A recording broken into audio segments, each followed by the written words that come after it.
Here. All right, we are live now. Yeah. Welcome to Bitcoin Veterans. We are back in the studio after back in early. Man, it's almost been 3 weeks. We are feels like 3 months. Yeah, I know.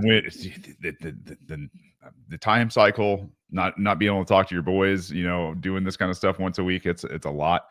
And everything that's going on in the world right now is just crazy. We've already been chatting for about 45 minutes behind the scenes, just kind of catching up on personal stuff. Yeah. And that's kind of how Mike and I are. We'll talk off screen a lot, and then we'll get on and we'll talk as early as we can and bring everybody in.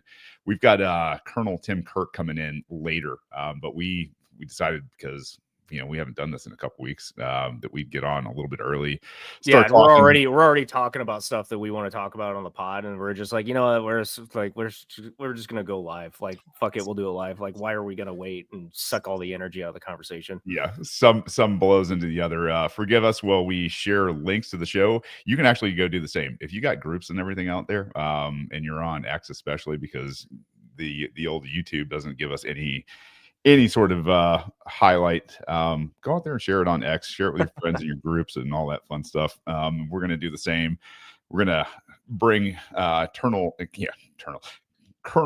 Tim Kirk in later. Tim is, I think, one of the really good guys in this space. One of the few colonels out there that will say what needs to be said and all that fun stuff. So he's slated here for his CV. Scared the shit out of me. I'm not gonna lie. I was like, oh, I like talking to this guy, but I didn't realize he was this much of a badass. I was like, yeesh. Yeah, he's been around and done some things. Yeah, Air Force Colonel, A-10 pilot, and he's been around and done some things. So he's also a really good guy. He's got a charity out there that I'm sure we'll get into and discuss a little bit. But yeah, it'll be fun. We're gonna talk some current events here in a second. Let me grab the link as it's going on now, and we'll share it around a little bit, and from there we'll go. Let me grab the there we go. Doesn't like the double echo. I know, right? Listen to yourself talk on your own talk show that's going on right now. That's a lot.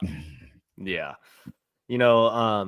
Just to get some of the viewers up to speed while we're doing all this, one of the kind of primary topic that cause us to just say screw it and kick this thing off early is for those of you that are reading my Substack, I appreciate you guys for doing that. I've gone down a kind of rabbit hole of I want to get a lot of secret military operations that are documented but not well known, kind of building a dossier on my Substack so that later I can go through and talk about them. Because some of the biggest stuff that's actually very prescient to right now, and specifically like the last almost 10 years, and particularly around the last 10 years of American politics and presidential elections, is I've come across this group called the Blue Network, which is run by Israeli intelligence, and they have been doing active counterintelligence operations illegally on the U.S. soil, where they have been creating public dossiers of American students and staff and faculty at universities, and specifically professors. And they've been marking these individuals for targeting and manipulation to get them to stop talking negatively about Israel and specifically the IDF and Mossad's activities. And this stuff's particularly important because they've also documented using a group called Psy Group, where they've just documented that they're going to create fake Facebook profiles and use bot networks in order to create I haven't published this yet on Psy Group, but be prepared because I think I actually have it. So there's a quote in here from this book. Psy Group's motto was to shape reality. Psy Group billed itself as specializing in innovative influence and intelligence activities tailored to a client's unique needs. So they literally created fake social media accounts with bot networks and used the network itself and these accounts to create false versions of reality to get people to buy into and believe. Like, that's fucking insane. They're like, evil, man. There's much evil going on right now. The unfortunate part is that it's not insane because like it is insane because of the fact that they documented it and that like that was their actual stated belief or their intention. But like this goes well beyond like the technical speculation that we've all been doing for the last couple of years. Yeah. Right. We speculated. We knew that this stuff was happening, but we didn't. Now it's just out in the open. Yeah. This is a subject I think it bears us talking about for a bunch of different aspects, right? Like one of the things that I think is really, really interesting about this in terms of the psychology is what's happening in the United States right now in terms of the attacks on free speech because of the influence that Israel has in American politics. Yeah. And, feel how you want to feel about any of this. I don't care. The First Amendment was put first, obviously, because, they thought, hey, if cooler heads prevail, we won't destroy each other through violence and force and coercion, right? Like that's what they want. Logic and reason will reign supreme. Exactly right. So now, we've got these calls and literally, I mean, now we have video recording of plainclothes officers stopping, students with, visas, some with green cards, and abducting them, right? Like taking them and basically we're gonna ship them back to their country, right? Like these are people who are extremely active and speaking out against Israel. The thing is if there was any other crime being committed, and I mean like really a crime, some physical violence, some party has been wrongly I should just say some party has been wronged. And I mean that is in not just your feelings are hurt and people are saying things about you, whether they're true or untrue, right? Like if there is property damage, if somebody's been hurt, if somebody has, been raped or worse, right? Like those are crimes. That is, we don't need distinction for crime. There's no crime that's committed with some, love in somebody's heart. This idea of hate crime, I think, is just the most ridiculous thing on earth. And so this is the toe in the door. And this is what I can't stand. You've got all these people who are on Trump's side, and I don't want to MAGA's credit, a lot of people from MAGA have dropped off the Trump bus, right? Like they're not on the Trump bus anymore. There is a mass awakening happening. I'm not saying it's big enough yet, but it's getting bigger and bigger by the day.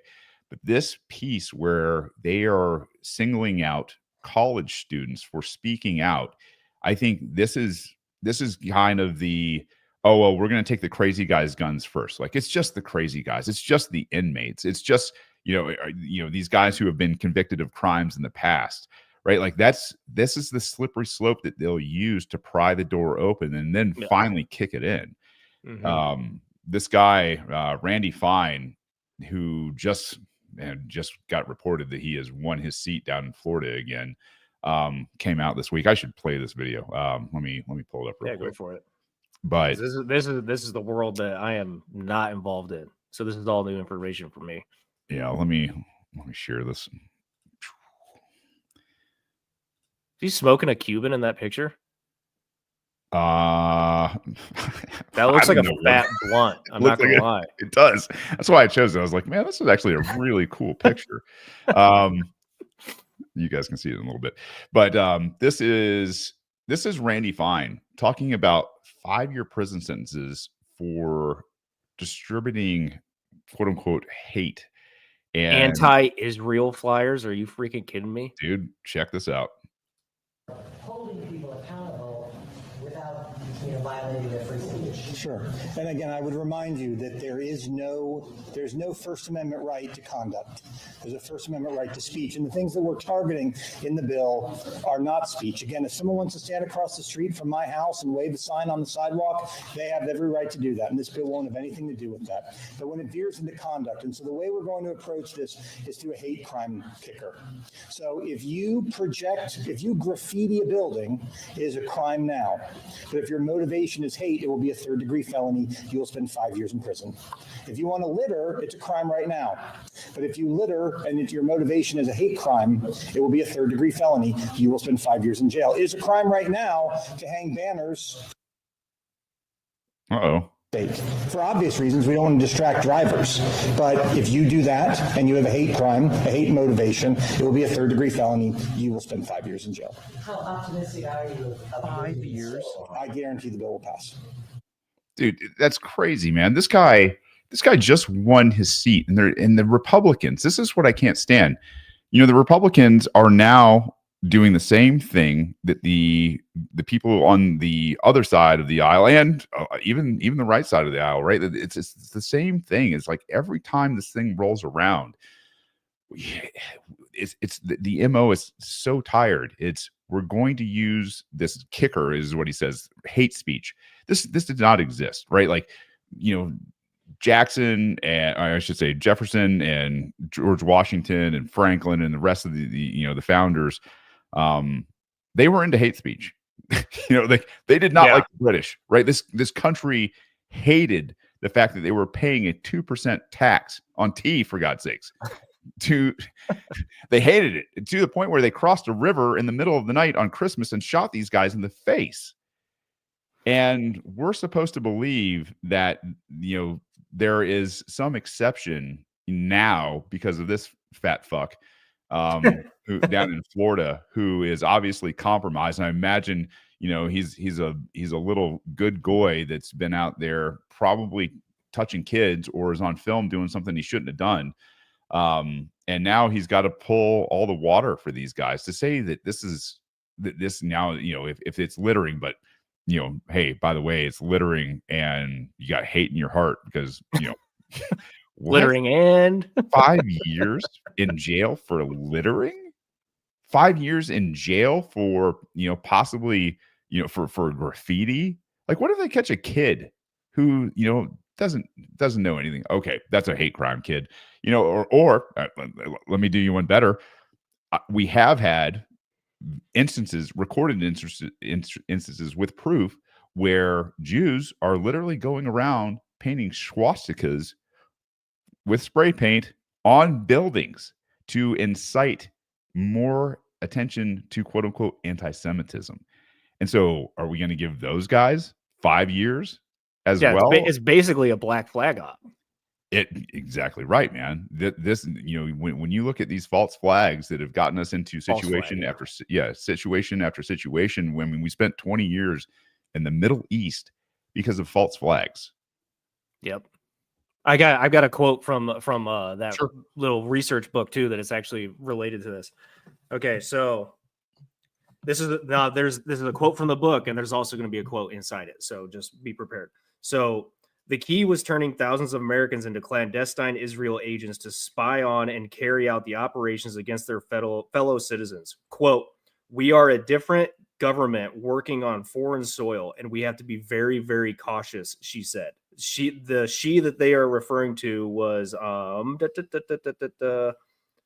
last name was Vaknin Gill. So I have no idea. I have to double back and like actually confirm who that actually was, because like I'm hopping between all sorts of different chapters and everything for all this research. I'm sorry.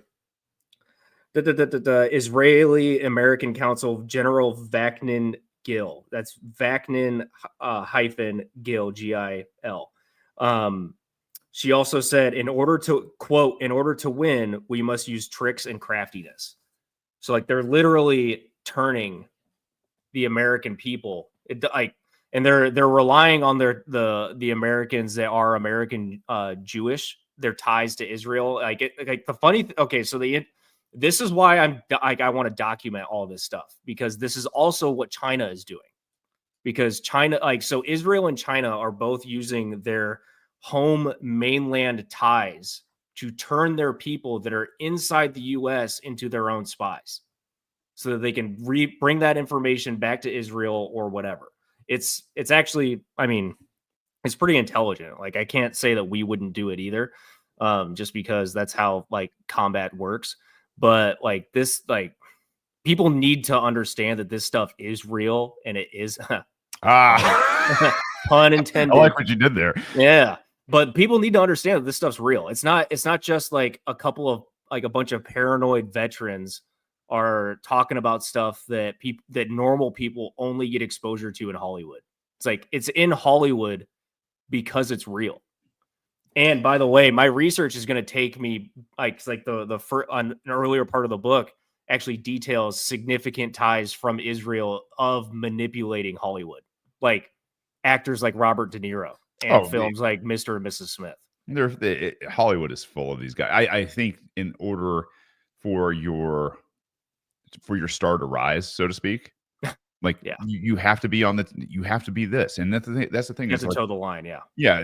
Basically, it's like, look, we have you in a compromised position. You know, at some party, at some place, on some film set, wherever it was, we have you doing something that you're not proud of. But here's the thing: is all you have to do is do this for the rest of your life. We will make you wealthy. We will make you rich. We will make you powerful. And if you do these things, you have nothing to worry about. Why? Because we control everything. We control all of the studios. We control all of the news media. We control all the politicians. We control the courts. We control, the vast amount of print and the vast amount of, the mainstream that's out there. We control the banks and the money, and we'll make sure that everything that you need is covered up. Yeah.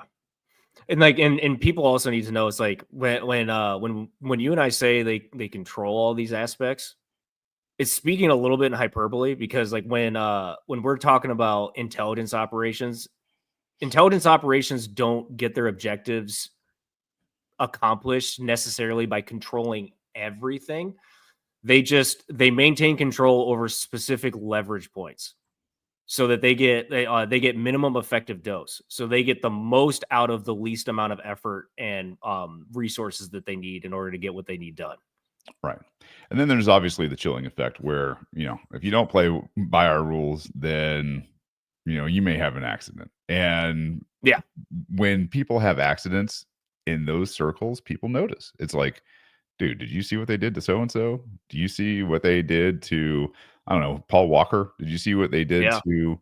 What was the recent actor? Him and his wife and his dog were all found dead in the house together. It was the guy that did. Gene Hackman? It was Gene Hackman. Yeah. Yeah. Who actually did a conspiracy theory movie with Will Smith back in the day. What was that called? Enemy of the State. Enemy of the State. He has a number of them, because he has Enemy of the State and he has Behind Enemy Lines. That's right. Yeah, absolutely. I mean, the thing is like here, it's getting to the point where it's so bold, and I'm gonna bring this one up as well. This happened earlier, or maybe even later last week. It may have been just earlier this week, March 30th. That was Sunday.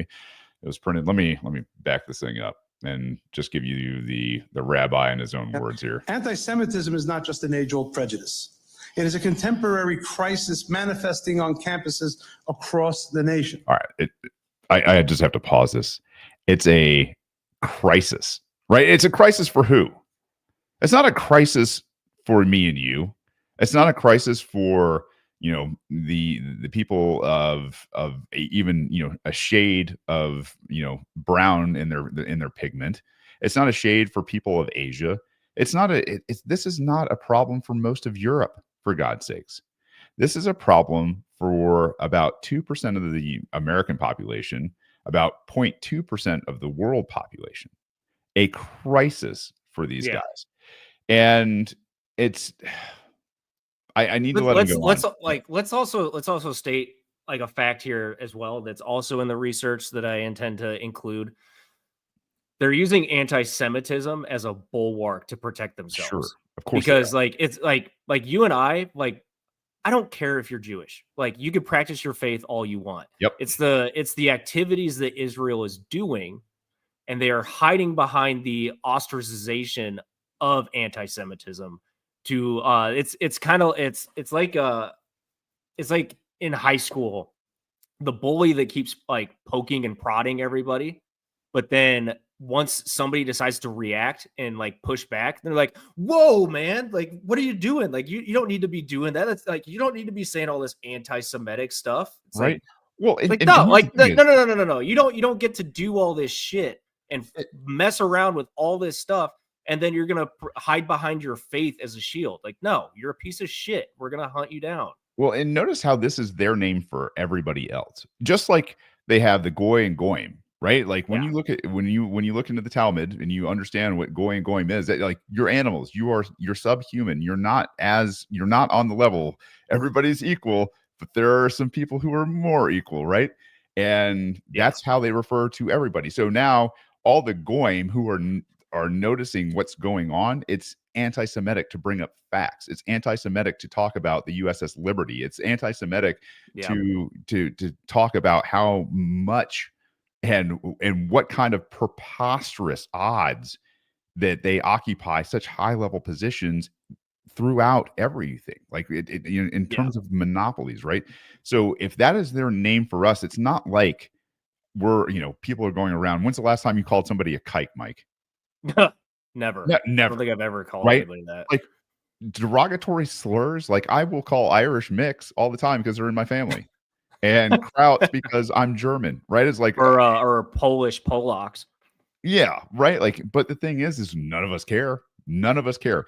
The thing is nobody's calling these guys names. Nobody's being anti-Semitic. Not that they're even Semitic, for God's sakes.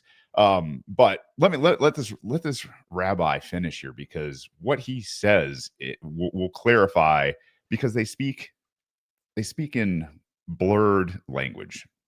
Homie behind him looks like It is not enough for individuals or institutions to merely claim they are not anti-Semitic.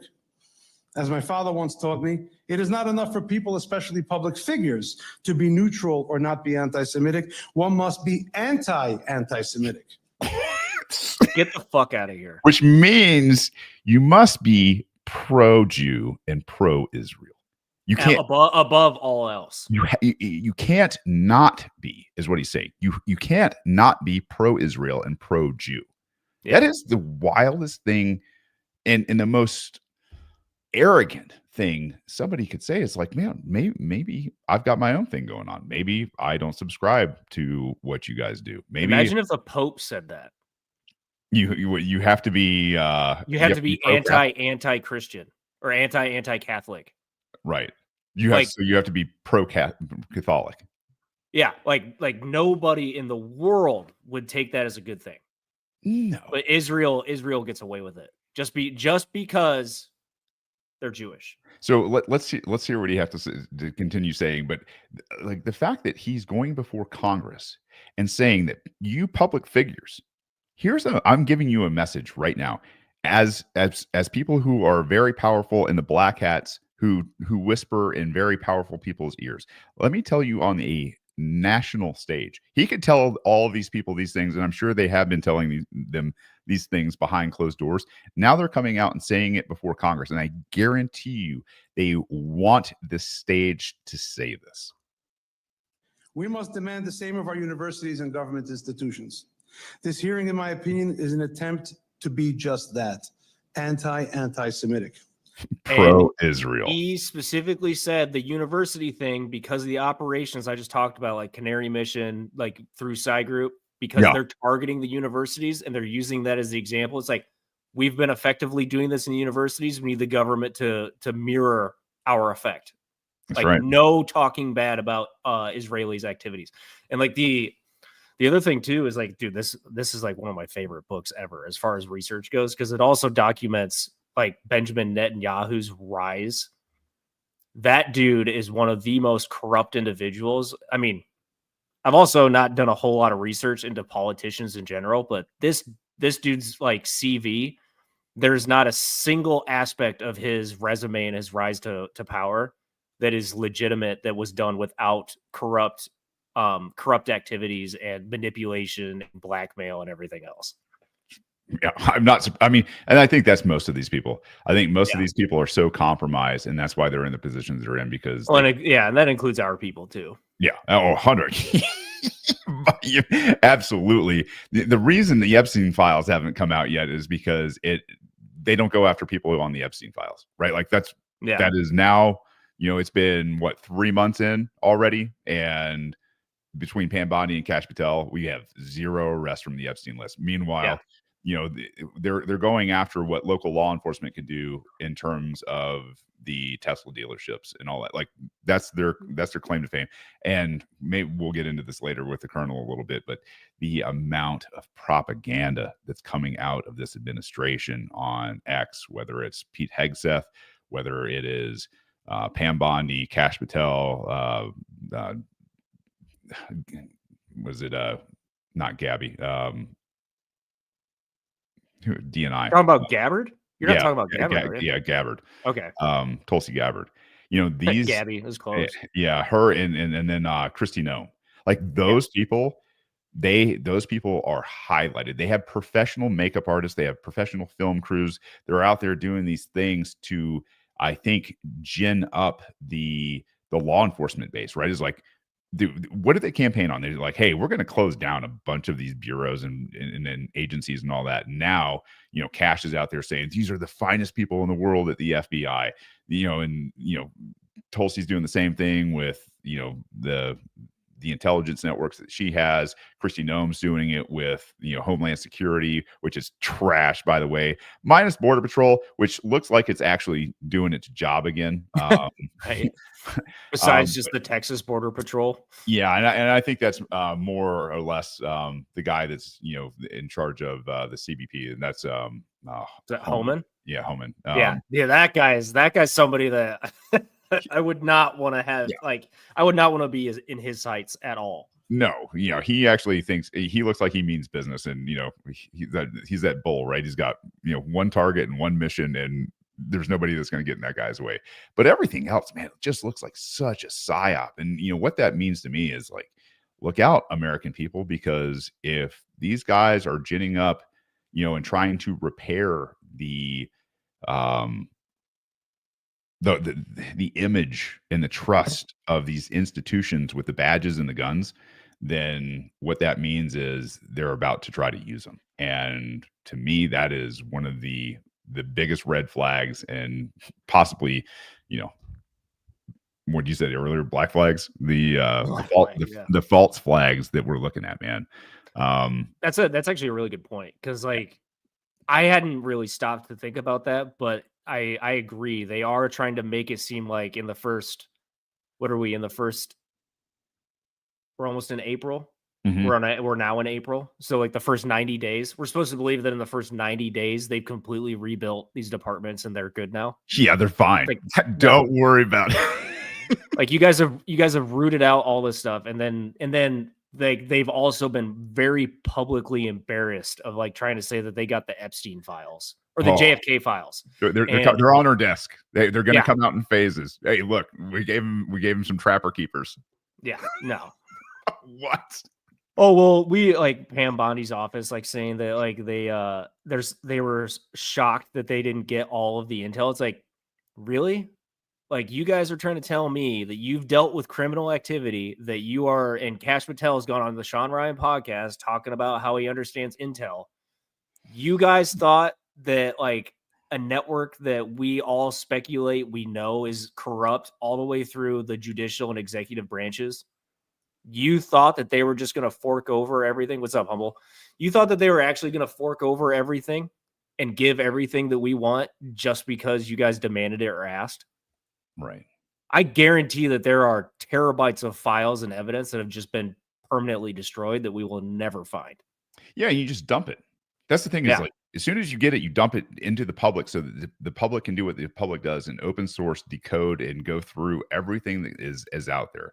And when you've got 330 million people plus the world watching things like JFK, this is what you do. You dump it all out there and people will do the rest. And that's good enough for all of us, right? I trust I trust people in general to go out there and just comb through this. Some people are going to make mistakes, but there are a lot of other people that are going to go, "Hey guys, I think we got something here." And when they have something, it's like what we've always said is, good information wants to travel, and it wants to travel fast. It's just like an idea. That type of information is going to make its way to the top. It's going to get shared, especially on X and places out there that are decentralized, like Nostr. That like this is where all this stuff really happens. And the idea that we've got committees, we've got teams, and we've got Anna Paula Luna, who is apparently in charge of something, but not really anything. And She doesn't understand shit, dude. Like, just, I've heard her talk. It's like, yeah, it's all LARP.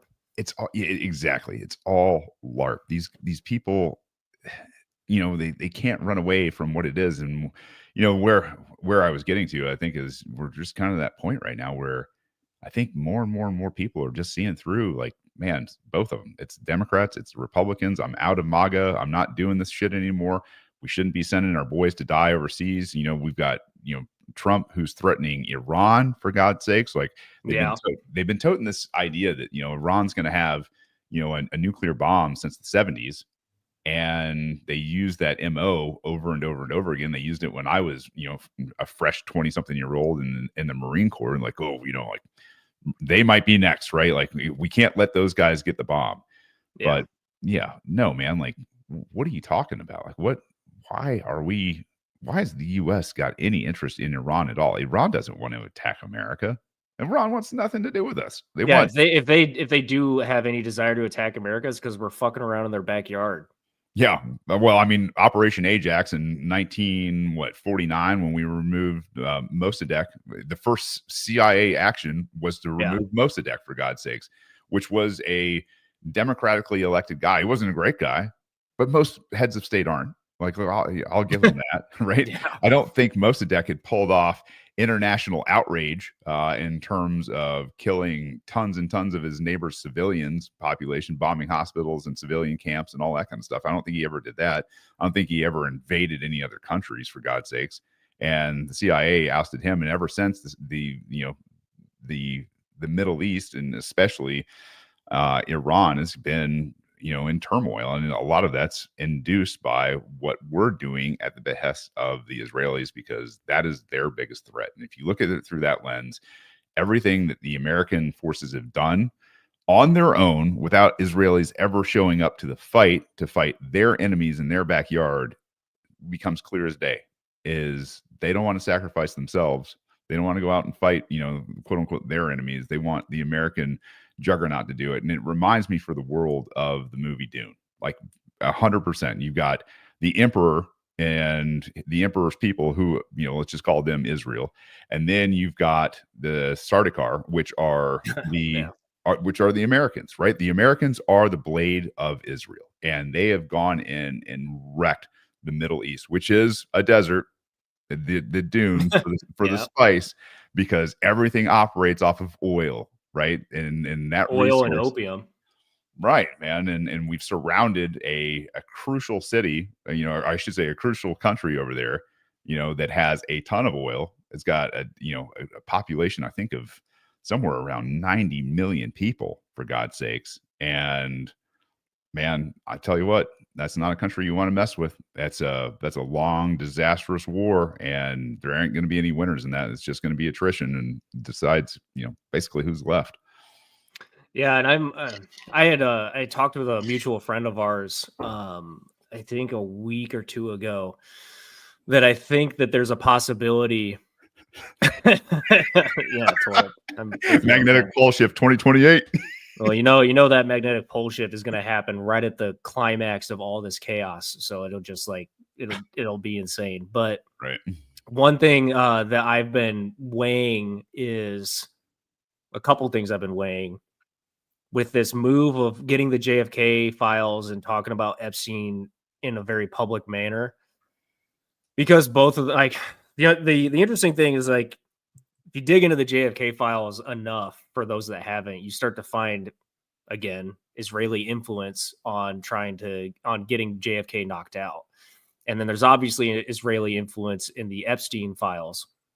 I'm hoping that there is a strategy from the Trump admin of starting with the JFK files and then whatever limited release we have of the Epstein files. Because I think that they're gonna have to give the public something to nibble on. They like, it's not going away. Yeah, it's not going away, and like they're gonna have to satiate the public somehow. And they'll do it with redactions or whatever they have to in order to get the public to stop bitching and moaning so that they can go on controlling the people in another way. But I'm hoping there's a strategy here of kind of doing the JFK dump to let the public, like you were saying, they're going to do what they do. Like people are going to dig through and like the general public is going to eat away at those files like a pack of piranhas. And I'm hoping that Trump did it as kind of a threat in order to like, they release the JFK files, go back to Israel. It's like, hey, you guys need to like start talking differently with us in a public manner because our people are going to start finding out that you guys have been fucking with us in very meaningful ways. That's the thing is they know, like they know that we know. There's but there's a difference between knowing with speculation and knowing with sources, right? Of being able to go to these JFK files, be like, no, this isn't a conspiracy theory, like just in the Fugazi and in the ether. Like we have the documentation. We know that you guys have been doing this, like cold hard facts. Like we know it's been happening. You guys need to start talking differently with us. You need to stop demanding that we go to war for you. And then they'll use that as some political thing. We'll keep going to war for them or whatever. But I'm hoping that eventually it leads to this is my own theory. I think that Russia and the US are going to team up at some point in the future. And I'm hoping that Israel is part of the reason that they team up. Because Russia doesn't like Israel. No. And China's not going to like Israel. They act like they don't like them. I don't think China has any love for him at all. China has been very outspoken against what's going on in Israel and Palestine. Like they're like, hey, this has got to stop. Like there's at some point, guys, like this, enough is enough. This has got to stop. We're not doing this shit anymore. And they've got their own hypocrisy with the Uyghurs and everything else. But I'm hoping that because this is like the 5D chess that I'm trying to figure out that I'm really hoping ends up being the crux is that Israel is pushing war with Iran and Yemen right now. Right. And I don't like that at all. Obviously, like, I think we wanted to talk about some of that. I don't understand the Yemen stuff like much at all. And just like with Syria, it's super complex and it's like a wild kind of thing to try and dig into. But I think what we're going to start seeing here is that the EU is towing the line. Like they're going with the hate speech and the programming and all this other, and like the Israeli operations that have been getting pushed on the US. And we're kind of like, no, we understand this game. We're not going along. Like at least the people aren't going along with it. Mm-hmm. The EU seems to be much more beholden to that kind of programming and those psychological operations. The EU also doesn't produce their own shit. Like the only thing the EU actually exports to the US, like the majority of their exports is pharmaceuticals. Now, when you dig into the pharmaceutical stuff and you look at like the Maha movement with RFK Jr. and the stuff that's come out with RFK, he's clearly being blackmailed by Israel. And he's pushing the US distancing itself from big pharma, like particularly allowing big pharma to advertise in the US. And the majority of the EU's exports are pharmaceuticals. And those pharmaceuticals are coming from companies that were, their claim to fame was their rise through power through the Nazi empire, like Merck. I can't think of the other big names right now, but Merck is one of them where their first big products were cocaine and heroin. And those are drugs that come out of the Middle East, right? Well, not necessarily cocaine. Cocaine's more like South America, but heroin comes out of the Middle East. Sure. And I think that there's a push where we're coming to an inflection point of extreme vulnerability to where the EU is going to get a major source of funding cut off from the US Yeah, Bayer. Bayer, Thank you, Tora. Bayer's a big one. The EU is going to get a major source of funding cut off from them. And they're also getting a major source of funding cut off from our Federal Reserve because Jerome Powell, since June 2021, has told Christine Lagarde to go pound sand that we're not going to print money just to support the EU because they don't know how to do economics and they don't know how to export, or they don't know how to produce anything outside of like Germany, right? And I think that we're going to see that the EU is pushing for maintaining this war, even though two major sources of funding are going to get cut off from them. They don't have any resources. Like, they don't have oil. They don't have uranium. They don't have rare earths. Like, they've been benefiting and profiting off the rest of the world producing shit. And then they export politics and manipulation and everything else. Yeah. And virtue signaling. I think the EU is going to fall on their own sword with trying to maintain this war against Ukraine while also falling prey to the immigration strategy, because they have their own immigration problem like we do. But theirs is way worse because they don't have the Second Amendment. They don't have the First Amendment. Like, the people are getting like really riled up. And I think that we're going to see the implosion of the EU. And I think that implosion might actually bring to light a lot of Israel's stuff, like a lot of airing out of laundry. Because people are going to dig into like why exactly this happened, just like with the JFK files. And I'm hoping that happens, that the EU does implode, and then we start to like, people are like, well, why did this happen? Well, it's Israeli influence. And then I'm hoping that the US and Russia team up because we're both resource heavy superpowers. We're both primarily Christian Catholic countries. So we have a lot aligned together. We both worked together during the Revolutionary War. Yep. Russia helped us out. Like, a lot of people don't know that or forget about it.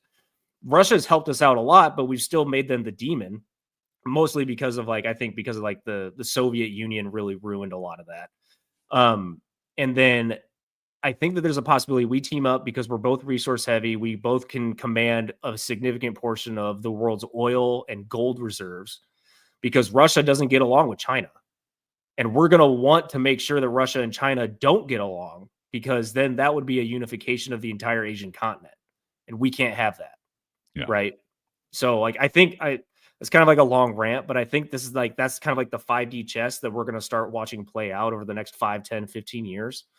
And I'm hoping Israel is the linchpin, like the linchpin that needs to be removed. Well, and it could even be Iran, right? Like, because of Israel, with what Trump is saying, right? Like, he's come out and said that they can't, like, Iran can't have the bomb, and Russia has signed a agreement, like a safety agreement with Iran, right? Like, that's a really, they're gonna, like, as long as it's as long as they're wrongly attacked, Russia will defend. Right. And so now you've got the the supreme leader over there, and I'll bring this up because I think it's worth people seeing, is like this is the Khomeini. Wrong one. There we go. The supreme leader has reacted to Trump's threats. This is from the Iran Observer. An attack from the outside is unlikely, but if they make a mistake, they will certainly suffer a heavy blow. Apparently, they've moved about 5,000 missiles into a ready order, and we've got quote unquote assets all over there. Bahrain, we got places still in Iraq. We have 6 B-2 bombers stationed at Diego Garcia right now. That's right, and those aren't small payloads, man. Well, and I think it's almost a quarter of the B-2 bombers that we actually have in our U.S. military arsenal, man. So like that is a wild thing, like the fact that this is getting to the point where it's getting, man, that is tough. It is really, really tough. And I don't know, I don't know. You kind of hope for behind the scenes that, Putin and Trump have made this wild deal, right? Like all this posturing, like, I don't know, call me the greatest optimist of all time. But if I was literally on a mission right now and all this was coming to a head and I needed to make sure that my people and my country all survived what was possibly about to happen, it seems like the money changers, and let's bring all this back to Bitcoin. The money changers are desperate right now. Fiat is failing around the world, and At what the are they? same time, for the first time in history. Right. When you have a global economy that's based on a fiat currency that has unlimited printing power, that can do just disastrous things around the world at their will and cover it up, and nobody ever pays for it, you've got a real problem when that same disastrous banking cabal begins to fail and begins to crumble. And that's what's really crumbling. I know the American empire is crumbling, but what's really crumbling is the international banking cabal, which is largely run by the same people that run BlackRock, which owns every damn, I should say, owns the controlling share of most every big company and corporation. I'm proud of you for that distinction, because Yeah. people say like they own everything. It's like, They well, own everything. They don't No. own it. They have a meaningful stake in almost every company.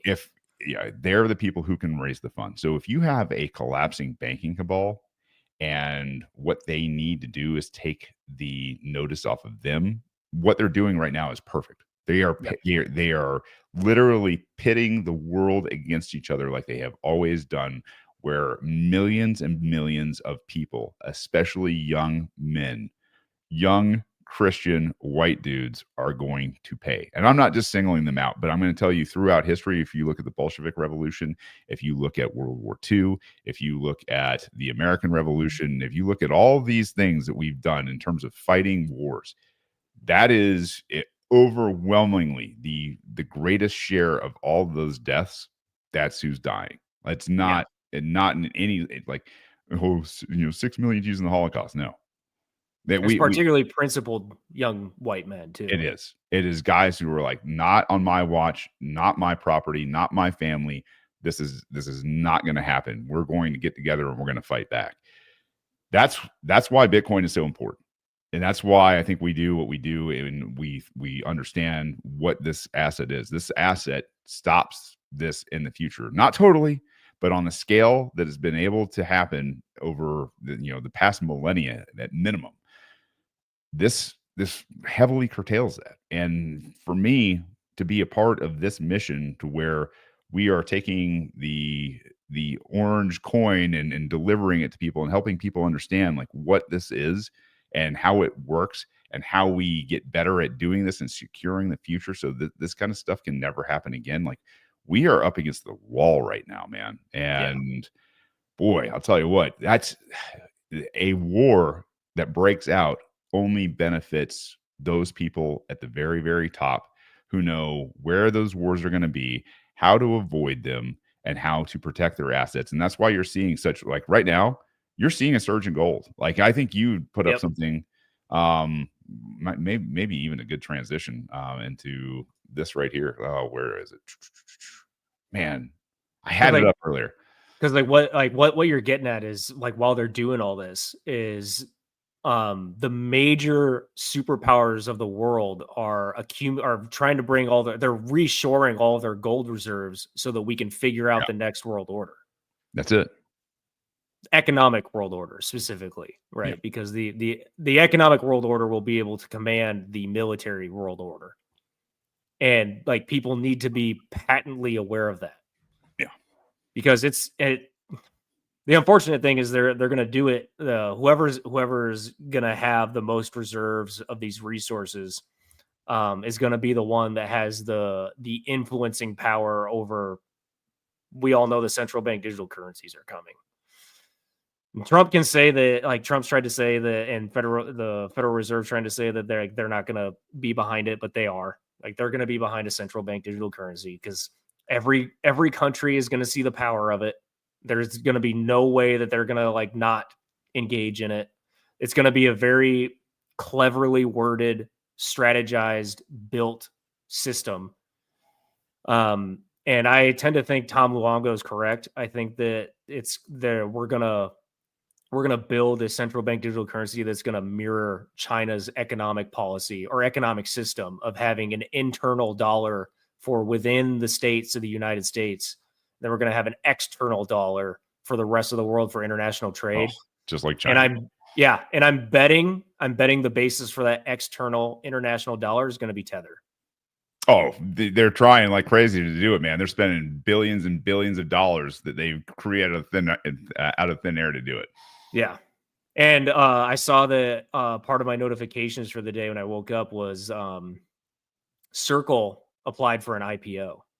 So they're trying to get investors and debt so that they can fund their USDC central bank digital currency stablecoin.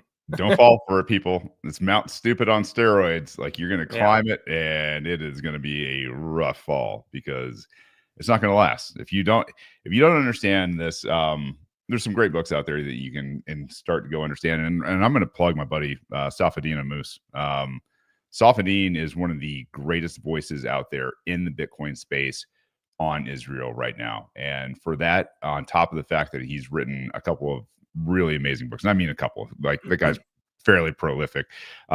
He's a doctor of economics, and he's incredible. If you haven't read the Bitcoin Standard, the Fiat Standard, and something on economics, and I cannot remember the name of that third book, but you can find it all on Amazon. Safadine he's an absolute beast when it comes to being on the front and saying what needs to be said and not giving two fucks about this ridiculous puppet government that we have. Mike, I wanted to digress because I think I got a little off topic when I was talking about where I was going earlier with the whole thing and Iran and Israel. Oh, and Yemen. Yeah. You wanna go over that real quick? I gotta take a bathroom break. Real quick, just pause. So I'll fill you back in when you get back. The terrifying thing to me when it comes to the amount of influence that these guys have had in our government and governments around the world is there's this thing called the Samson option. And if you don't know the Samson option is if there is no hope for Israel and they're being attacked from all sides and it looks like it's going to be the end for them, they're just going to take out everybody through an absolute nuclear holocaust. To me, that could be worked in a few different ways. First of all, a lot of people don't know that Israel has its own nuclear arsenal. The American State Department won't talk about it. And while we're at it, I mean, might as well play this while Mike's in the bathroom. Let me grab this and add it to the screen. And I'm going to have you guys. So this is the State Department, and a brave journalist who is in the audience is asking the question about the Israelis acquiring nuclear weapons and what our position is on it. It's just a very straightforward question, but have a listen for yourself, and we'll talk about it. That's where we're going to go. And in the back, did I hear JFK? Because interestingly, we haven't brought that up yet, so let's give that a try here. Who is JFK? So keeps saying JFK? Excellent, thank you. In the back? All right, let's do it. The JFK assassination's obviously back in the news, and Jefferson Morley of JFK Facts was on Bill O'Reilly's show, analyzing some of the documents that the Trump administration has released. One of the revelations that he discussed was the fact that James Angleton, the CIA counterintelligence chief, had relied on Israelis as part of his intelligence gathering operations, which included monitoring Oswald prior to the assassination. It's indisputable that he kept him under surveillance for 4 years, from 1959 to 1960. New documents point to an Israeli connection using Israeli agent to monitor Oswald. As you may be aware, JFK in the summer of 1963 was deeply concerned with Israel acquiring nuclear weapons. He had sent a series of letters to Ben-Gurion, Israel's founding prime minister, demanding that Israel allow inspectors. Ben-Gurion resigned just when he was pressed on the issue by JFK. I got something I can say to this. Yeah, I do. You want me to say something? I got a question for you. All right.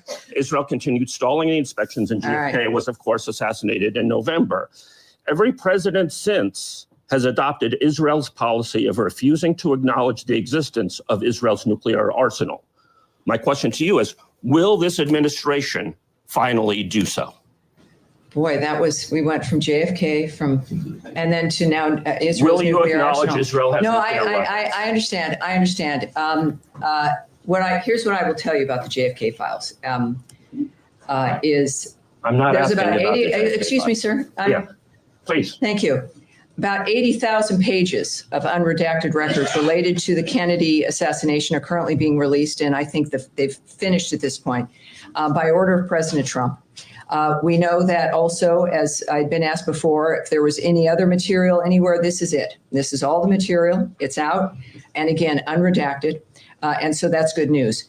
For my generation, this is also good news. Certainly, as you grow up with that kind of a dynamic that happened in this country, and now, of course, we happily can say that Robert F. Kennedy Jr. is contributing to the nature of our nation and making a difference as well. As far as the speculation and conspiracy theories about what was happening regarding that assassination and in the decades that followed, I have no comment for you, and nor am I going to speculate or comment So you will on not it. But acknowledge I that appreciate Israel you has being here nuclear and weapons? asking that. At the end, Nope. yes, sir. Nothing. Yeah. Like, it's a straightforward question. Ian Carroll actually did a great video on this. The fact that our stance on Israel's nuclear weapons is we don't ask questions about Israel's nuclear weapons when everybody else in the world is under scrutiny, like Iran. It's like, dude, what the hell? Where I was going with this in terms of, this playing out, like there's a couple things that I think are playing out. I think there's two possible giant power moves in the world right now, right? There's a chance that the United States, China, and Russia understand the stakes that are on the table right now in terms of a collapsing, U.S. dollar and basically world economy. If that happens, and they're not prepared for the day after tomorrow, right? Then a lot of people starve to death. A lot of people go to war. A lot of death, a lot of casualties, and things like that. And it's just chaos. If we see the attack, a joint attack against Israel at some point in the very near future, I think this is coming. I think this is probably unavoidable at some point here in the very near future. If we see a joint attack that happens where all of a sudden they come out and they're like, look, this is what was going down behind the scenes. This is who we're allied with. These are the U.S. operations that are happening in theater right now. Then maybe, this I don't know, new world order or whatever they want to call it. Maybe that's what wins the new paradigm. Now, there's the other side of this, which is built, I think, mostly in Hollywood by people that control special effects. They control technology. And that would be the Israelis. And so there's this giant push through psychological operations right now across both X and Instagram in terms of UAP, UFO, and all this kind of stuff. And where has that been pushed in the past? Like, we had I think it was the chief economic advisor to Barack Obama talking about how they would stage a alien invasion back in 2009 to spur the economy, to bring the world together to fight off aliens. Project Bluebeam. Yeah. So you've got these two different, I think, scenarios that are probably vying for the global power shift. And, depending on how you see this playing out, if we get the invasion of aliens, I think that is definitely, the Israelis. And if we get anything else other than going to war against them, right? Like if we actually go in and start doing shit to Iran, I think it's toast. I think at that point we're literally in a hot World War III, and that's a mess, man. Because here's the thing: is if they have infiltrated every government, it probably means they have access to our nukes. It means they have access to other countries' nukes, which means they don't need nuclear weapons in Israel alone. They have nuclear weapons all around the planet. They don't need to send them to other countries. They can detonate them in the countries that they're in. Yeah. That's and the scarier part too is we're already into this like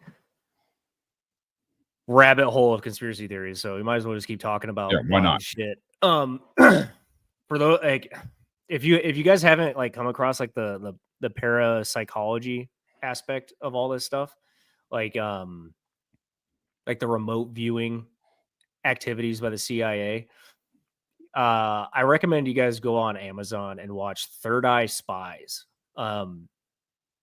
The CIA for decades, since the 70s at least, has been dumping millions and millions and millions of dollars into making sure that we have remote viewers, that these remote viewers are capable of looking through materials that are supposed to be so they one of these remote viewers, his name was Ingo Swann. He was capable of being able to like telepathically see through shielding that is the gateway process. Thanks, Humble. That's one of the initiatives that was pushed through the CIA for like being able to identify these parapsychologists, these remote viewers. But these people were capable of telepathically seeing through the kind of shielding that they use for figuring out like nuclear fusion.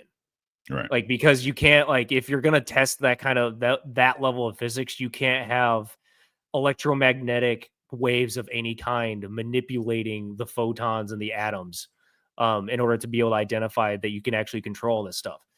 This Ingo Swann guy was capable of seeing through that and being able to, he drew the designs of this contraption before he even physically was capable of being brought in to see it. And he was illegally brought in by Hal Puthoff by his project against Hal Puthoff's best interests, because he wanted to be able to prove that they could do this. Now, I say that because I mentioned how we've been piling millions of dollars into funding these projects or these programs to be able to develop and cultivate and attract and weaponize these individuals, these capabilities. The reason that we went so hard into it was because we found out that the Russians were doing it first, and that the Russians had more belief in it through all of their institutions of science and academia decades before we did. So Russia has been better at it than we have for much longer than we even thought it was real. So like, when you understand that, like these guys they mentioned in the Third Eye Spies documentary, they're like, so we realized that all of our protection mechanisms for keeping the nuclear football safe are meaningless if they have people of these capabilities. They could get the nuclear launch codes whenever they want. And that's outside of the hacking capabilities of these different superpowers. Mm-hmm. So then it gets to the point of like, okay, so we understand that nuclear war is basically a non-starter on multiple different fronts, because any of them can gain access to any of our nuclear weapons and launch them and control them. They could do it whenever they wanted to. Yeah, search for the Ark of the Covenant's an interesting one. That is a very interesting one as well, for sure. Yeah. And if they know that these capabilities are out there and that these are part of the game theory that's going on, then it gives more credit, I think, to your theory of potentially they're trying to position themselves all to have very strong positions to either push back against Israel, or they are so heavily indoctrinated with their own stuff that we are just going to charge headlong into World War III, and they all think that they know better. Right. Even though I'm the resident doom lord, I think that there's a greater likelihood that the majority of the parties that be at the top are communicating and understand that, like, they know. I would like to think that Putin and Xi in particular are communicating in a way where they're like, look, like we know mutually assured destruction. We don't want that, because and they haven't. And that's the thing is, Putin could have taken out Ukraine long ago, right? If there's anybody who's been extremely reserved, it's him. Now go to communist China. Communist China hasn't attacked anybody. I don't think they've gone to war since it was like, I don't know, the late 60s or something. And it was just a very short skirmish. And they were like, hey, we're done with this kind of shit. They for as terrible as China has been, the amount of economic growth, the amount of diplomacy, the amount of, getting shit done inside their country and not squandering the resources on death and destruction outside of their own borders, at least, like those are testaments to how much those guys don't want to be involved. Because if they wanted to be involved in war, they could have been involved in war. They got fronts all over the place, and they don't want it. And they don't like any of their neighbors. Right. So if you've got those two giant, very resource rich, economic powerhouses that are like, hey, Israel, you need to knock that shit off. And you've got Trump, and let's take a look back at Trump in his first first 4 years. That guy created peace all over the place, and he stepped across lines in North Korea. Yeah. He tried to do as much as possible in terms of making trade a little more balanced between China and America, and really work on peaceful relations there. Like that's, I don't think you go awry from that. I think you have to be that person, that consistent person. I don't think you change when you're 78 years old like he is and say, okay, now's the okay time to start squandering, our resources and blood in the Middle East again, which he's literally said, like, we should have never been there. We were there based on lies to begin with. It was such a boondoggle and a waste of our time and a waste of our resources and a waste of our young men. The fact that, they're threatening the idea that we're going to be there again doesn't line up. It doesn't make a damn bit of sense to me. And I think it's more plausible that, yes, these guys have talked behind the scenes. There is something afoot, but I'm not that guy that's going to be like, well, it's also possible that, these guys in Israel have his number in the little black hats, and something else is going on as well. Yeah. I have a hard time believing that Israel has influence inside Russia and China like they do in the US. Yeah. I mean, I guess it could be possible, but if they do have influence, I think it's going to be less direct than the influence here in the United States. Like, it's going to be through a number of relations, right? Like, it's going to be like a chain of telephone of trying to establish influence within them. Because I mean, neither one of them, from my understanding, really care for the Jewish faith to begin with. Yeah, I imagine not. I know a lot of Pol Pot China was based on a lot of what was happening in terms of influence there, and that obviously sent that country back decades and decades, if not 100 years. And then you've got the Bolshevik Revolution, which was led by like almost 80% Jews in terms of leadership through Russia, that destroyed tens of millions of lives, 70 to 80 million. And then obviously tens of millions more starved. So yeah, the love for the Israelis and Jews in those areas is probably not great. Here in the United States, the growing faction of people, especially, veterans out here that are like, hey man, enough is enough. Like, we're not doing this anymore. We're not supporting this.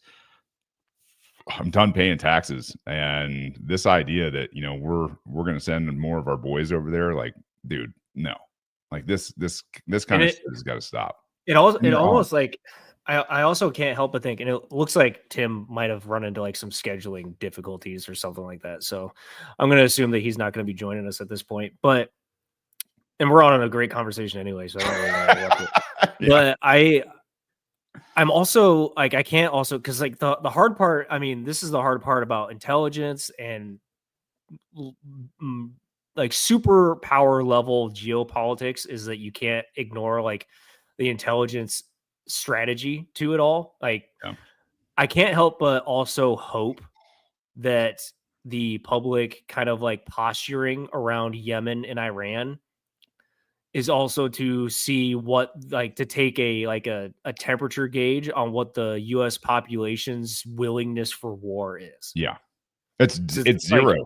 If you're gonna be positioning all this stuff, like, now we're getting, like, thanks to like what Pete Hegseth is doing. By the way, he just put out a memo, I think yesterday, stating that they were going to make the requirements for men and women for combat roles the exact same.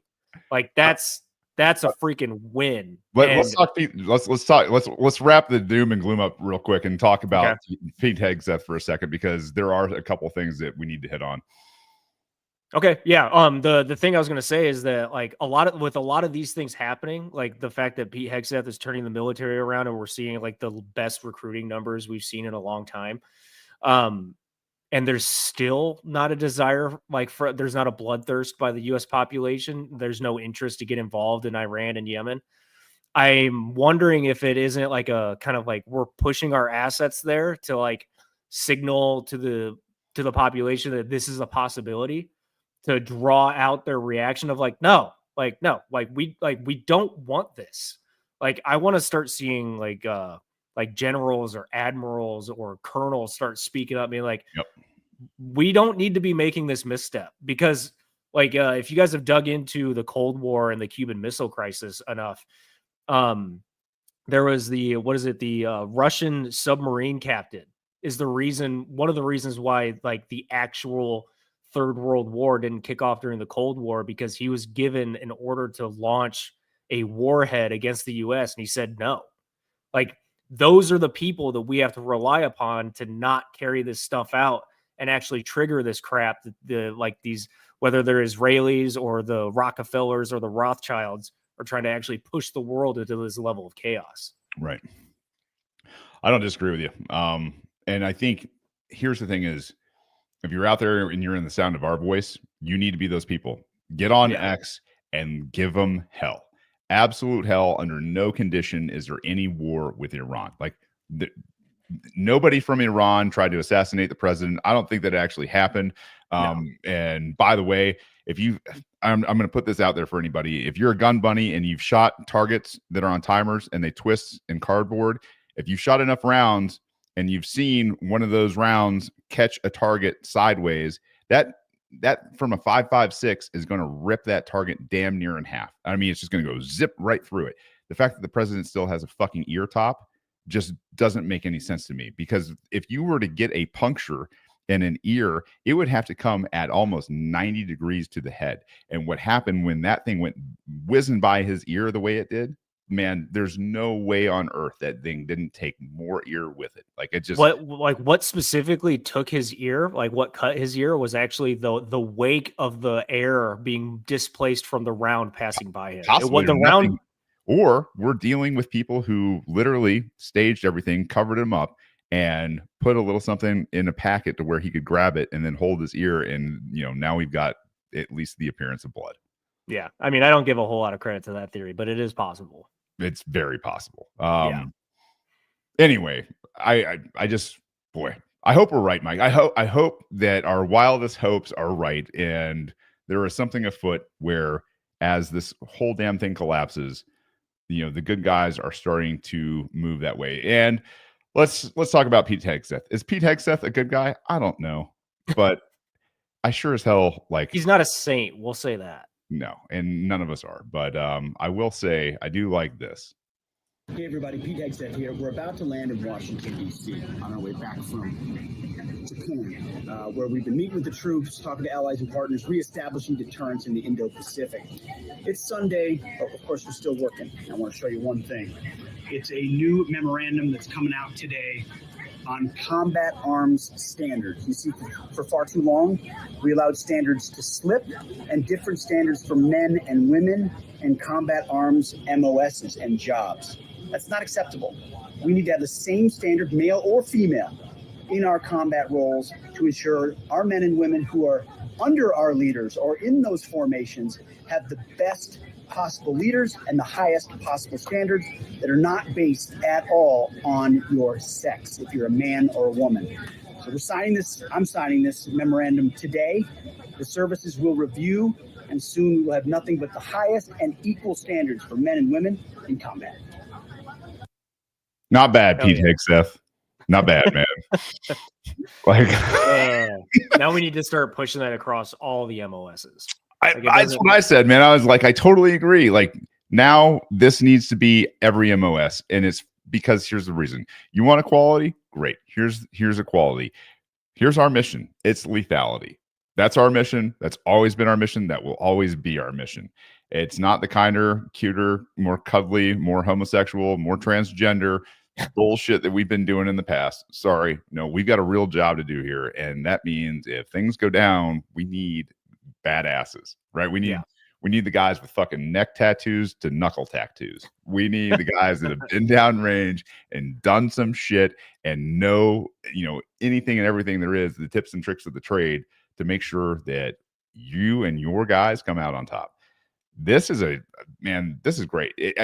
at minimum, this is a win for the combat MOSs, where I think there has been too much bullshittery for way too long on the hopes and dreams of GI fucking Jane. Like that was a fairy tale.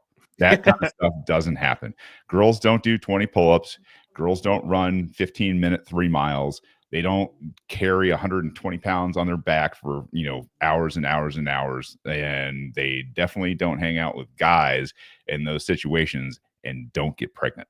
Like, like it's all fairy tale. There's a small few that could. And that's the whole point of keeping the standards equal. It's like the small few that can and that do, like, by all means, you guys have earned your right to be there. Railway is it Railway Guy? He says my daughter is an 11 Bravo and passes the men's I guess this is the Army PFT. Yeah, Army physical fitness training would be the PFT. And is a top Bradley gunner in her battalion. Man, that's very impressive. She deserves to be there because she can do it. Yeah, I will tell you, I don't want my daughter around grunts. Yeah, I hate to say that Railway to you, but she can prove that she can do the job, but like being in the military, like I wouldn't want my daughter to be in any infantry or combat units that are co-ed. So many reasons, but one of the major reasons is just the psychological side that she's going to carry with her for the rest of her life, man. And that's, he says, what he says, me neither. I get it. We need Valkyrie units is what we need. I 100% agree. If you want to be combat MOS as females, the Valkyrie units, I think are, I know we have them in our, in the agencies and things like that, right? Like they operate more on, that side of things. But this is one of those things where I'm not a fan of women in combat. Call me old fashioned. It's not because I hate you guys. It's not. It's because I love you. It's not your arena. It's not your role. And I think that is one of the reasons why I don't need to go down that path. I think this is a big win. I hope they extend it to everybody else. I think it's ridiculous that there are different standards for promotions inside of the military. Yeah. Bottom line. Yeah, I agree. And the thing is too is that what also makes me excited is that it's gonna recalibrate the basis for proper male action and male behavior to be able to use the military as a measuring stick. Yep. Right. Because like the soldiers are supposed to be the best parts of our country. They're supposed to be the men that will stand in the gap, the men that will come together in the worst of times to provide the best of service so that we can like pick up our neighbors and the civilians and the women and children and be able to protect them, reestablish security, and go on chugging along. But when your military is made up of a bunch of victimizers and victims and weak self-esteems and just fat and flabby and just generally weak, you can't you can't provide that kind of support to your community and your country. And you like the men specifically, the young boys don't have the aspirations to live up to, right? Because that's like one of the things about being a man is that you are constantly chasing an ideal that you know is impossible, but because it's impossible to reach, it's like having Superman, like trying to be Superman. Like, you can never get there, but the whole like motto, the whole male philosophy is like, I may not actually be able to get there, but there's no reason I can't continuously try to improve to get closer to that. Right. Yeah. That's what I'm excited for. Like the culture around America should start properly realigning over the next 5, 10, 15 years. Yeah. I mean, there's a fantastic book out there. It's called Gates of Fire. It's about the guys at Thermopylae, back, the Spartans at Thermopylae, way before this happened. One of my team leaders back in the day made me read it and memorize certain parts of it. And I believe, at certain stages of history, there obviously were real warriors that were just and did things for the right reason. to protect their women, their children, their lands, their property, and things like that against very unjust hordes of men out there, right? Yeah. And when you hear the stories, to your point, Mike, is when you hear these stories of valor and perseverance and resilience and overcoming, that valor and perseverance and everything that you hear as a young boy, like, I don't know if it stirred, I think especially in this audience, that stirred something in a lot of people. It's probably why you signed up for the military to begin with, right? Is like, I want to act like that. I want to be surrounded by that. I would, if I needed to be that, maybe I could be that someday. Yeah. And I think every young boy at some point at least fantasizes about being the war hero. Right? Yeah. And specifically fantasizing about getting the opportunity to prove it. Exactly right. Now, I will tell you, from a guy that's been downrange and has some decorations with V devices, like, that is also a burden. Nobody talks about that side of things. If we're going to war and we have a just war, the people that are going to be called upon, the people that are going to stand, and the people that are going to fight and die and watch their brothers bleed out and never come home, the ones that survive those things are going to be burdened with those thoughts and ideas and memories for the rest of their life. Yeah, And you guys put yourselves in a position to be sin eaters. Yeah, and this is the difficult part that I think a lot of people don't talk about, is like, can you live with yourself after doing things that are absolutely horrendous? Can you forgive yourself? Can you move on? Can you live with can you approach the different parts of your life, from a young man that is single to a guy who has a wife, to a guy that has children, to an elder part of your society now in a good, healthy way. And I don't think that is a common thing in our culture right now.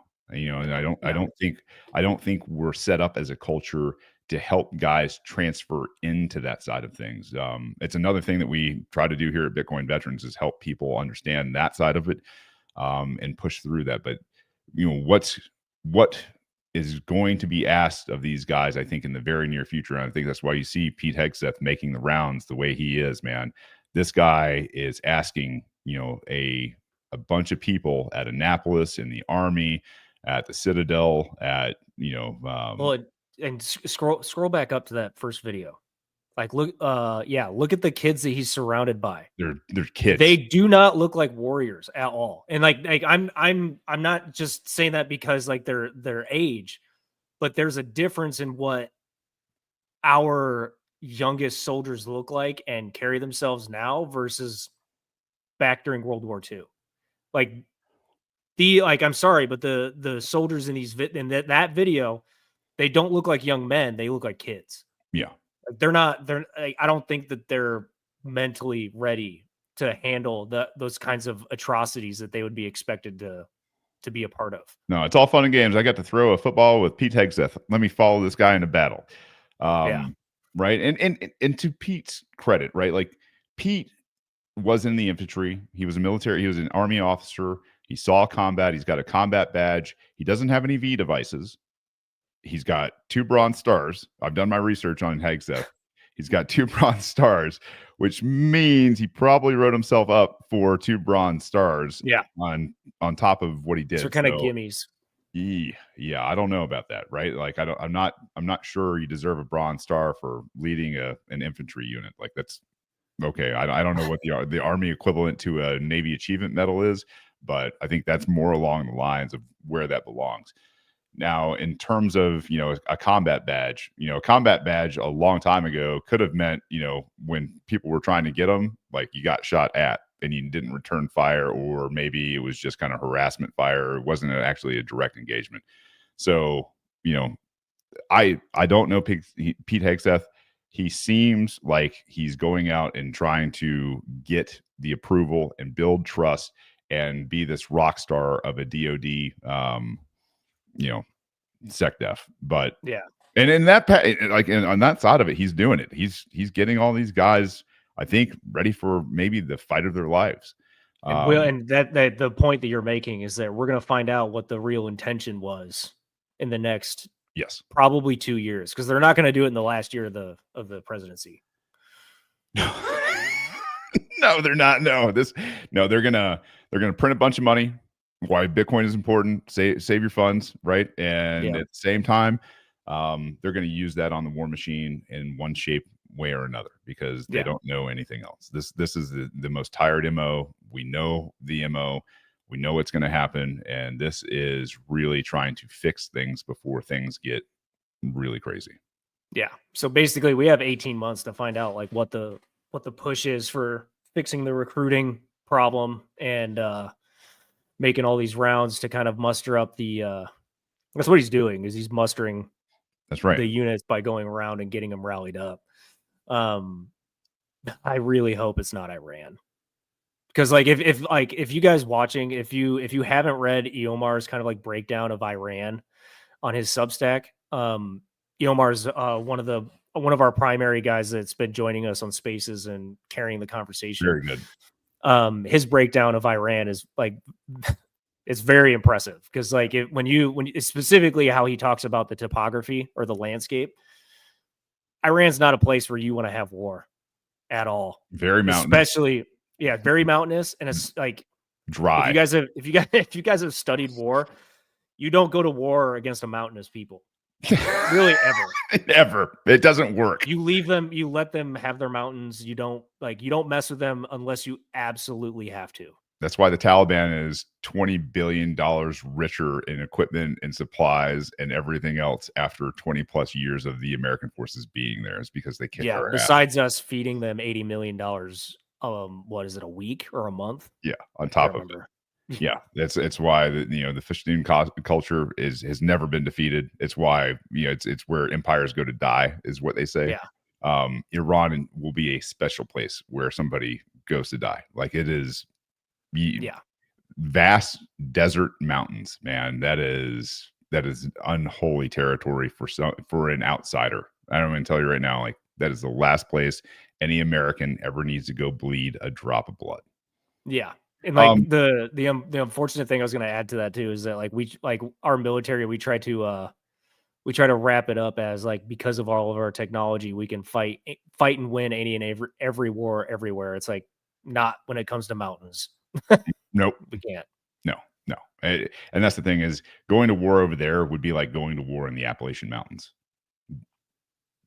Those guys they're armed to the teeth, and they know their land, and they know the ins and outs, and they've been there for thousands and thousands of years, man. Like that is we don't have it in us. That's not what I wanted to see. This is what I wanted to see. Montani. Sin Eater is such a great concept. You should talk about that, Mike. Let's get it in, maybe after this we'll kind of wrap it up. Yeah. All right. So there's a movie where I first got exposed to this. I think it's called Sin Eaters, but I can't remember. If I'm not mistaken, I want to say Heath Ledger was in it, but I'm probably wrong because I've only seen it once in my life, but it had that vast of an impact. So a Sin Eater is effectively someone of I believe it was a Christian or a Catholic flavor that decided that they were going to be the one that consumes and takes upon the sins of somebody who is on their deathbed so that they can go on to heaven themselves. Right. And they're effectively, it's kind of like it's pretty similar to Constantine. If you guys have seen the Keanu Reeves film, of where Keanu Reeves and Constantine is going through and sending demons back to hell for the sake of heaven.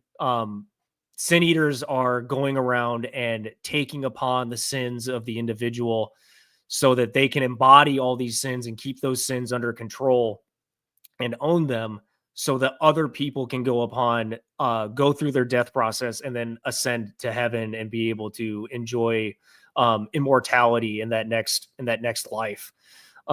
Without going to hell. And then the Sin Eater will basically, it's kind of like a parasite relationship, honestly, because the only way that a Sin Eater can actually progress to heaven himself is for another sin eater to take on his entire accumulation of sins.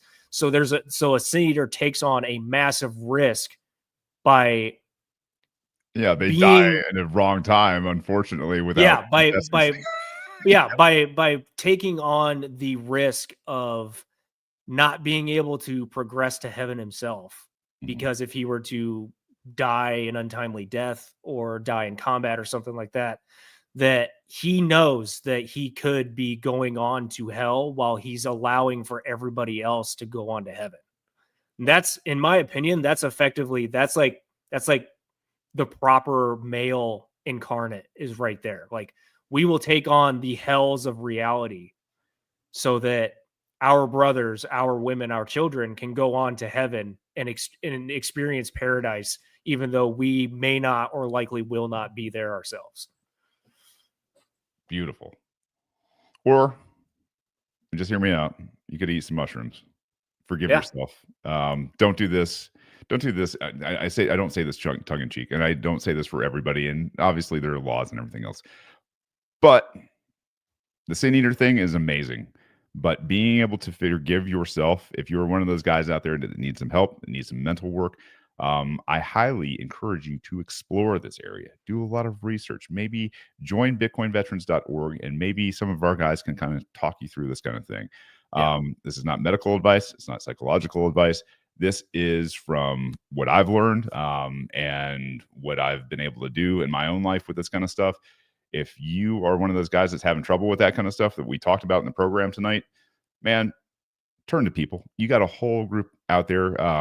Life is not to be done alone, especially you guys out there. Get a battle buddy, find somebody that can pick up your oar or paddle for you when times are tough, right? Like that's what we do in reconnaissance.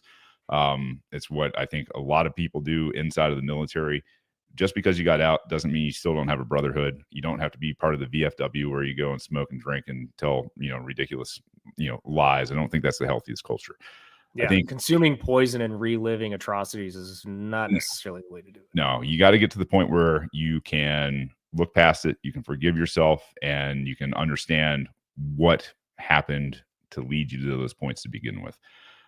With that being said, I think, Mike, we'll start to wrap it up. It's been great. I mean, Colonel Tim Kirk, I hope you're okay out there, man. I know scheduling things happen and all that fun stuff. Maybe a later podcast. I was glad we had all this fuel anyway for the past 3 weeks. It just burned. Mike and I can get on some rants pretty quick, but let's tell you about some of the things that are going on. I heard Wade Hoke went out to Simply Bitcoin today and was on their show talking about Bitcoin Alaska. Bitcoin Alaska is the first Bitcoin Veterans Conference. You can go to bitcoinalaska.org. They've got a amazing thing going here. This whole site is set up for you to have a wonderful trip up there. They got everything from Tuesday, the 1st. It actually starts on the 3rd and runs through the 6th. But if you want to come in Tuesday, there are events scheduled around. There will be events scheduled after. This is, obviously a large migration for a lot of people down there. There's tickets. There's, the Mountain Pass, the Whale Pass. You've got a ton of great speakers. Lisa Huff is going to be there. Don Bay, Gabe Lord, our own, founder of Operation Bitcoin. Alex Gladstein is going to be there. You got the great Rustin, who will be there from Simply Bitcoin. You got Coleman, who is the lead on our daily show on Spaces at 10 a.m. Eastern on X. You got Joseph Kelly, Trevor Bello. You got the great Scott Lindbergh, Michelle Weekly, and Tolly Lindbergh. Man, power couple right there. They are incredible. Yeah. The makers of Hodl Up and Free Market Kids. They're just incredible people. And then they've even got lodging figured out. One of those things that's, obviously up there is a lack of lodging. If you're going, get this. It's Juneau, I think, guys, right? Like, let me make sure. I think so, yeah. Juneau, yep. Alaska. Now the 1st through the 6th, really the conference is the 3rd through the 6th. So if you want to get up there, you want to participate, we'd love to have you up there. We've got a bunch of people who are going to be showing up. I think this is a great start, and hats off to Wade for all he's done for not only making this conference, but for getting the video together of Bitcoin veterans in Nashville. If you haven't seen that, that is on the Bitcoin Veterans YouTube page. You can go check it out there, kind of see, what we were able to do. And then our other partner, I got to talk to Nick from Fountain FM early this morning. If you don't know about Fountain FM, this is a great social media type of community podcast where you can actually trade value, whether you're a listener or a producer, and get paid in sats. You can communicate with other people, fans of the show. You can share it with other people. I mean, and obviously, like I said, you can trade sats in lightning fashion.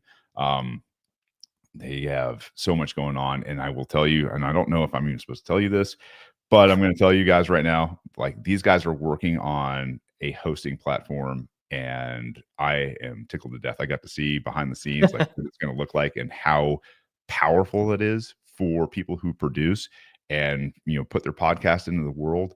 It is going to change the game. I'm stoked about it, man. I just absolutely going through it with Nick today. I was like, man, I can't wait to move this over. If you need a guinea pig, I'm your man. I've used multiple platforms in the past since 2018 doing this kind of stuff. But being able to support your creators, being able to discover new podcasts and talk to people about what the content you're listening to and earning rewards while you listen and sats like this, people are going to look back at this and be like, man, you actually just could earn hundreds of sats by listening to podcasts. Like, that's an incredible thing to me. So go check out fountain.fm and maybe start listening there. It's a much better, more direct way to listen and provide value to the people that are actually creating content, and for us to interact with you even through Nostr, which is going to be a huge part of their platform. Which I don't know, man. If you guys aren't on Nostr, get on Nostr. The Primal app is one I suggest. I don't know Primal does work a lot better than Damas does. And I don't know what you guys over there on the Droid systems and the Google systems use. I think it's Primal, isn't it? Or is it not Primal? It might be. I don't know. I thought it was Primal. Yeah, a bunch of weirdos over there anyway. But any closing thoughts for tonight, Mike?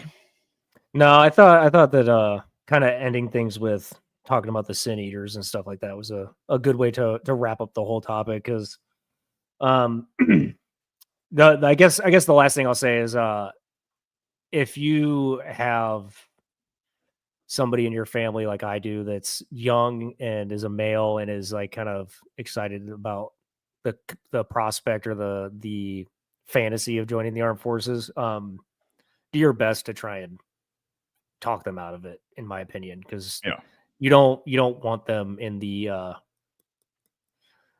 number of potential meat grinders that could be coming.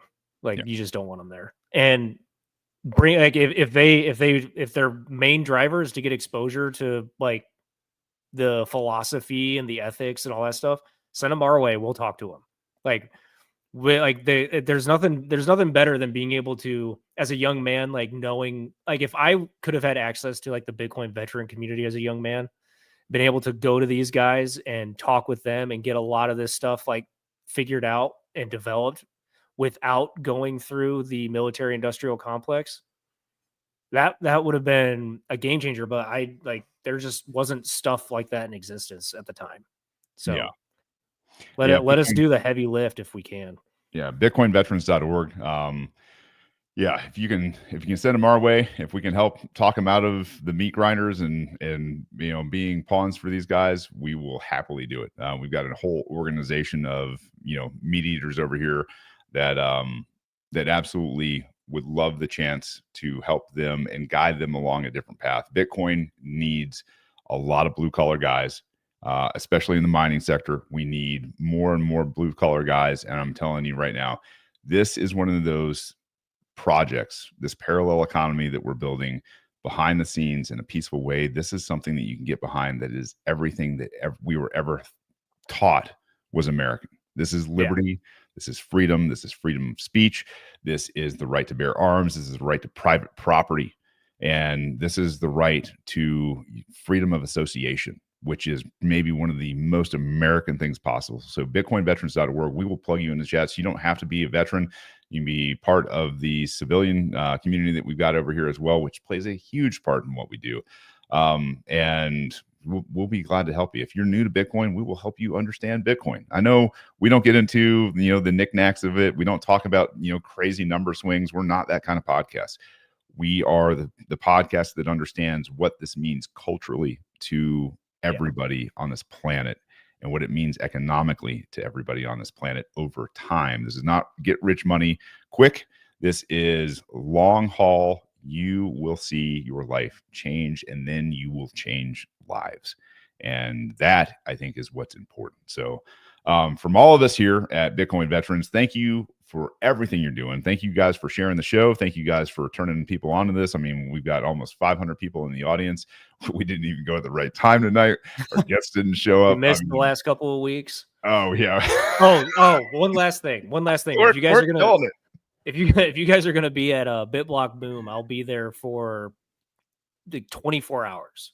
I will be there Friday and Saturday. So if you guys want to link up with grab a coffee or something, I will be available to do so. I might be on a little bit of a tight schedule, so I might not be able to see everybody, but hit me up on Twitter, or if you have my number, and I'll link up with you. And I believe Gabe will be there as well. So perfect.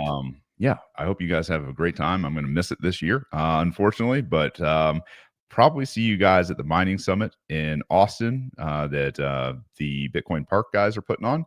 Oh, and if you don't know, Bitcoin Park has expanded to Austin now, and that is a huge thing. Hats off to Odell and Rod, man. Those guys run a classy organization. The fact that they're expanding gives me a lot of hope. Yeah. And then there's also the Bitcoin magazine thing coming up in Vegas. Yuck. Yeah, but I won't be there. I may have to be there, so maybe I'll see some of you guys in Vegas. And just remember, what goes on in Vegas gets broadcast over the internet everywhere. It's not secret anymore. So nothing stays in Vegas. We will see you guys possibly next week. May not be traveling anymore for a while, but we'll see. Until then, you guys be good. We'll see you over in the chats.